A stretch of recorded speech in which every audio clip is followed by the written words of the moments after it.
제6절 인간을 중심한 무형실체 세계와 유형실체 세계. 1. 무형실체 세계와 유형실체 세계. 피조 세계는 하나님의 이성성상을 닮은 인간을 본으로 하여 창조되었기 때문에 모든 존재는 마음과 몸으로 된 인간의 기본형을 담지 않은 것이 하나도 없다. 그러므로 피조 세계에는 인간의 몸과 같은 유형실체 세계만 있는 것이 아니고 그의 주체로서의 인간의 마음과 같은 무형실체 세계가 또 있다. 이것을 무형실체 세계라고 하는 것은 우리의 생리적인 오간으로는 그것을 감각할 수 없고 영적 오간으로만 감각할 수 있기 때문이다.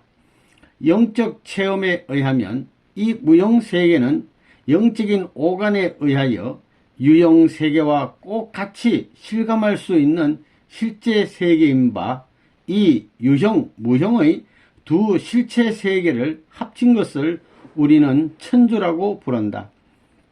마음과의 관계가 없이는 몸의 행동이 있을 수 없는 것 같이 하나님과의 관계가 없이는 창조 본연의 인간의 행동이 있을 수 없으며 따라서 무형세계와의 관계가 없이는 유형세계가 창조 본연의 가치를 드러낼 수 없는 것이다.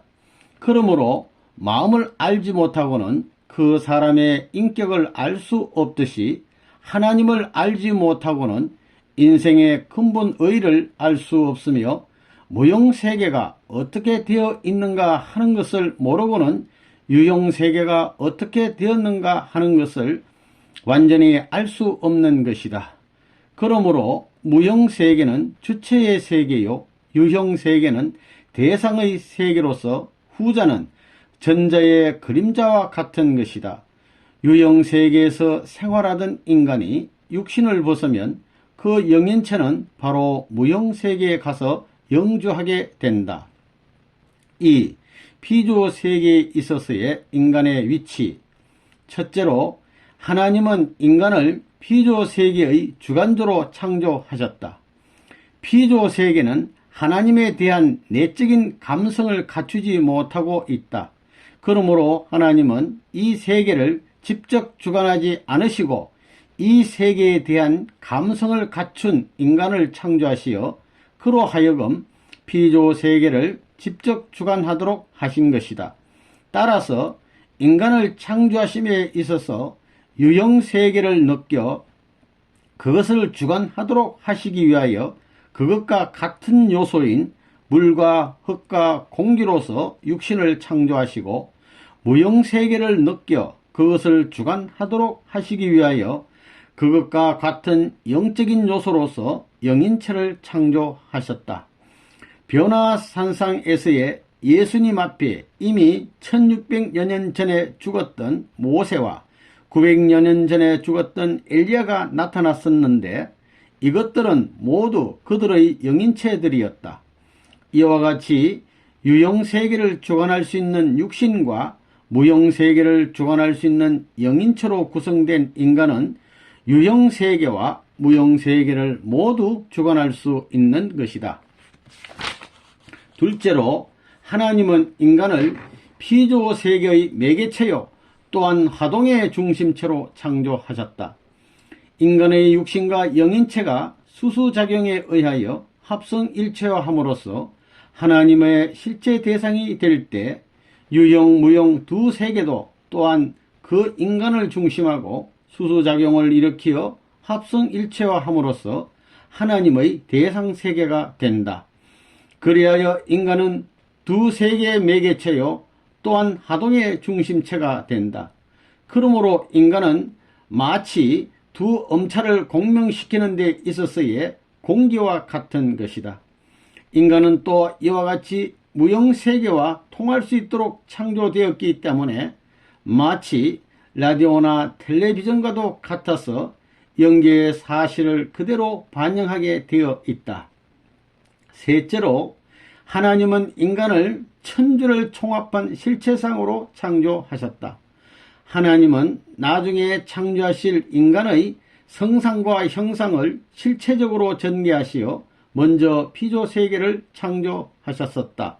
따라서 영인체의 성상과 형상의 실체적인 전개로서 무형세계를 창조하셨기 때문에 영인체는 무형세계를 총합한 실체상이요, 한편 또 육신의 성상과 형상의 실체적인 전개로서 유형세계를 창조하셨기 때문에 육신은 유형세계를 총합한 실체상이 되는 것이다.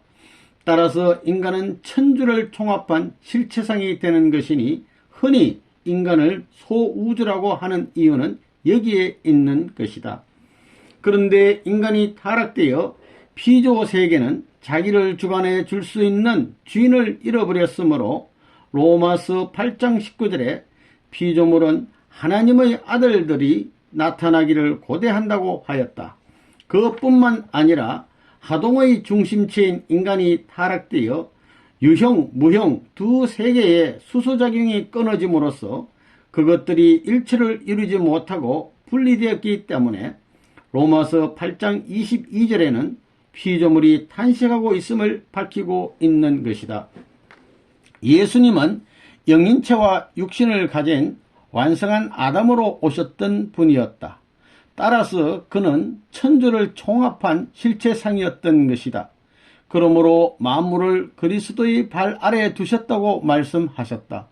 예수님은 타락 인간이 그를 믿어 그와 일체가 됨으로써 그와 같이 완성한 인간이 되게 하시기 위하여 오셨기 때문에 구주이신 것이다. 3. 육신과 영인체와의 상대적 관계. 1. 육신의 구성과 그의 기능. 육신은 육심과 육체의 이성성상으로 되어 있다.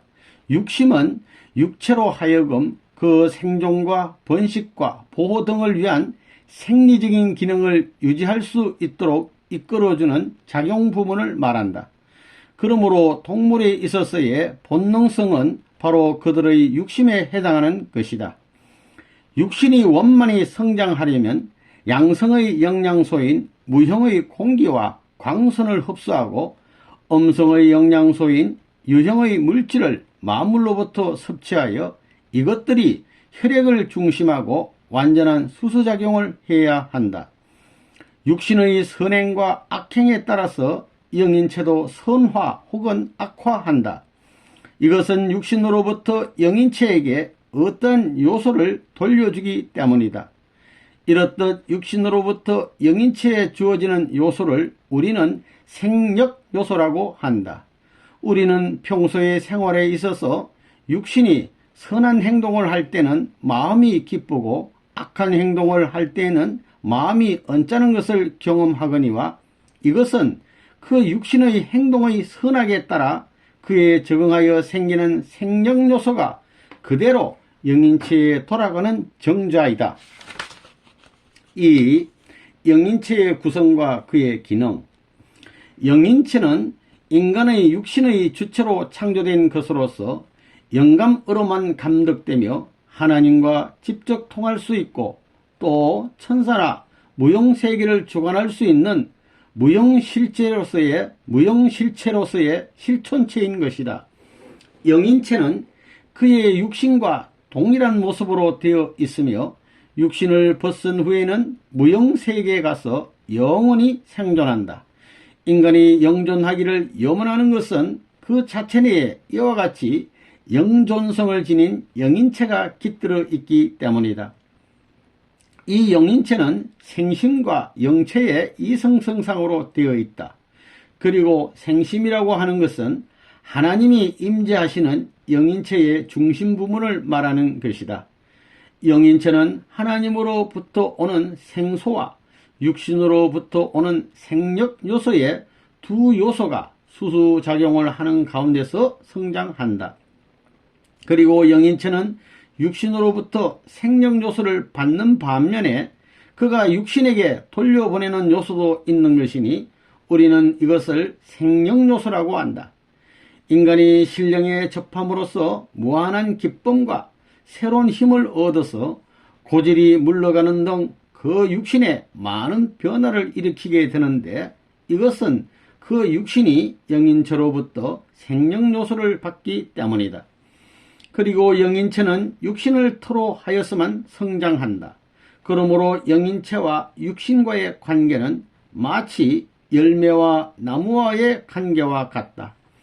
생심의 요구대로 육신이 호응하여 생심이 지향하는 목적을 따라 육신이 움직이게 되면 육신은 영인체로부터 생명 요소를 받아 선화되고, 그에 따라 육신은 좋은 생명 요소를 영인체에 다시 돌려줄 수 있게 되어 영인체는 선을 위한 정상적인 성장을 하게 되는 것이다. 생심이 요구하는 것이 무엇인가 하는 것을 가르쳐 주는 것이 진리이다. 그러므로 인간이 진리로서 생심이 요구하는 것을 깨달아 그대로 실천함으로써 인간 책임 분담을 완수해야만 생명요소와 생명요소가 서로 선의 목적을 위한 수수작용을 하게 된다. 그런데 생명요소와 생력요소는 각각 성상적인 것과 형상적인 것의 관계를 가지고 있다. 그러므로 악인에게 있어서도 그의 본심이 선을 지향하고 있는 것은 그 생명요소가 항상 작용하고 있기 때문이다.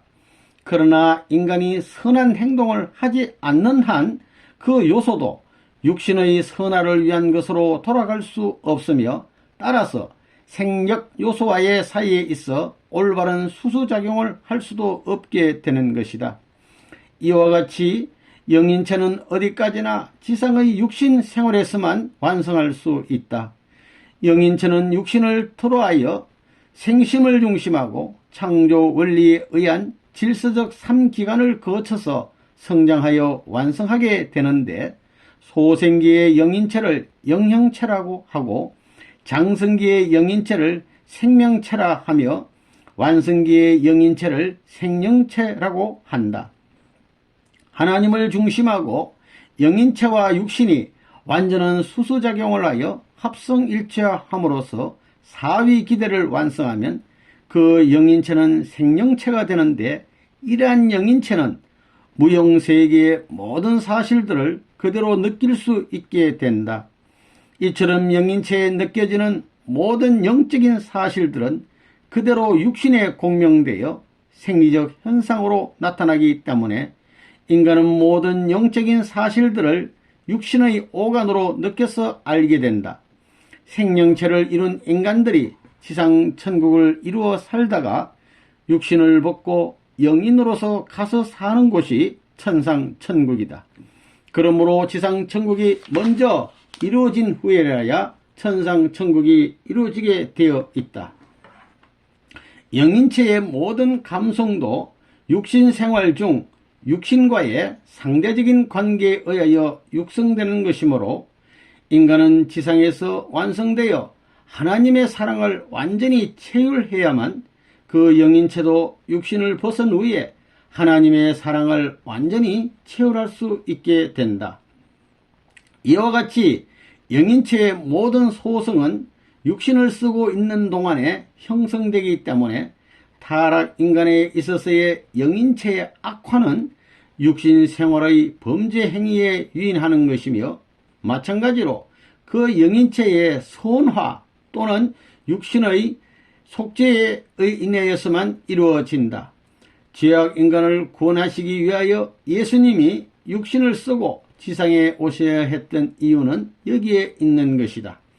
그러므로 우리는 지상에서 선한 생활을 하지 않으면 안 되는 것이며, 따라서 구원 섭리의 제1차적인 목적이 지상에 이루어져야 하기 때문에 예수님은 천국문의 열쇠를 지상의 베드로에게 주셨고, 땅에서 메고 푸는 대로 하늘에서도 메이고 풀린다고 말씀하셨던 것이다. 천국이든 지옥이든 영인체가 그곳에 가는 것은 하나님이 정하시는 것이 아니라 영인체 자신이 정하는 것이다. 인간은 원래 완성하면 하나님의 사랑을 완전히 호흡할 수 있도록 창조되었기 때문에 범죄 행위로 인하여 생긴 허물로 말미암아 이 사랑을 완전히 호흡할 수 없게 된 영인체는 완전한 사랑의 주체 되시는 하나님 앞에 서는 것이 도리어 고통이 되는 것이다. 그렇기 때문에 이러한 영인체는 하나님의 사랑과 먼 거리에 있는 지옥을 자진하여 선택하게 되는 것이다. 한편 영인체는 육신을 토로하여서만 생장할 수 있도록 창조되었기 때문에 영인체의 번식은 어디까지나 육신 생활에 의한 육신의 번식과 함께 하게 되는 것이다. 3. 생신과 육신과의 관계로 본 인간의 마음. 생신과 육신의 관계는 성상과 형상과의 관계와 같아서 그것들이 하나님을 중심하고 수소작용을 하여 합성일체화하면 영인체와 육신을 합성일체화하게 하여 창조 목적을 지향하게 하는 하나의 작용체를 이루는 것이니 이것이 바로 인간의 마음이다. 인간은 타락되어 하나님을 모르게 됨에 따라 선의 절대적인 기준도 알지 못하게 되었으나 위와 같이 창조된 본성에 의하여 인간의 마음은 항상 자기가 선이라고 생각하는 것을 지향하는 것이니 이것을 양심이라고 한다. 그런데 타락 인간은 선의 절대적인 기준을 알지 못하여 양심의 절대적인 기준도 세울 수 없기 때문에 선의 기준을 달리함에 따라서 양심의 기준도 달라지게 되어 양심을 주장하는 사람들 사이에도 흔히 투쟁이 일어나게 된다. 선을 지향하는 마음의 성상적인 부분을 본심이라 하고 그 형상적인 부분을 양심이라고 한다. 그러므로 인간이 그 무지에 의하여 창조 본연의 것과 그 기준을 달리한 선을 세우게 될 때에도 양심은 그 선을 지향하지만 본심은 이에 반발하여 양심을 그 본심이 지향하는 곳으로 돌이키도록 작용한다. 사탄의 구애를 당하고 있는 생신과 육심이 수소작용을 하여 합성일체화하면 인간으로 하여금 악을 지향하게 하는 또 하나의 작용체를 이루는 것이니 이것을 우리는 사심이라고 한다. 그러므로 인간의 본심이나 양심은 이 사심에 반발하여 인간으로 하여금 사탄을 분립하고 하나님을 상대하게 함으로써 악을 물리치고 선을 지향하게 하는 것이다.